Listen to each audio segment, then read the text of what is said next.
ভিক্ষুক রাস্তা দিয়া যায় আর জমিদারের পুত্রবধূও যায়।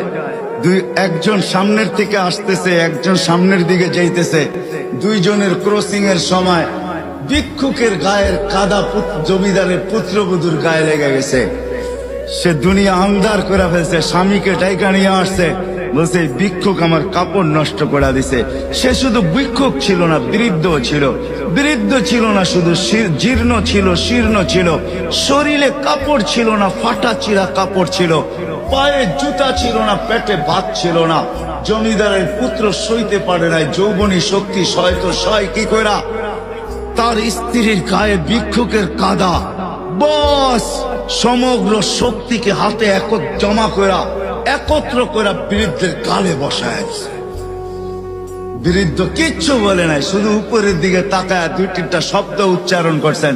শব্দগুলা হলো ইয়া মাল্লা তারা হলো ওয়ুন, ও আল্লাহ তোকে চোখে দেখা যায় না। ও তারা কুল্লা শাই, তুই সব দেখিস। ফারা তারা মা বি, তুই কি দেখিস না আমার সাথে কি ঘটতেছে, এটা কি দেখিস না? বলতে দেরি যুবক, মরতে দেরি হয় নাই। জমিদার চলে আসছে, প্রতিশোধ নিবে। বৃদ্ধের একদিকে মুস্কি হাসি, একদিকে বলতেছে প্রেমের খেলা এমনই হয়। জিজ্ঞাসা করছে কিসের প্রেমের খেলা রে? বলছে ওর প্রেমিকার গায়ে আমার কাদা লাগছে, পায়ের কাদা লাগছে, ও সইতে পারে নাই। যৌবনী শক্তি দিয়ে আমার বৃদ্ধ গালে বসায় দিছে। আমাকেও একজন ভালোবাসে, সেও সইতে পারে না,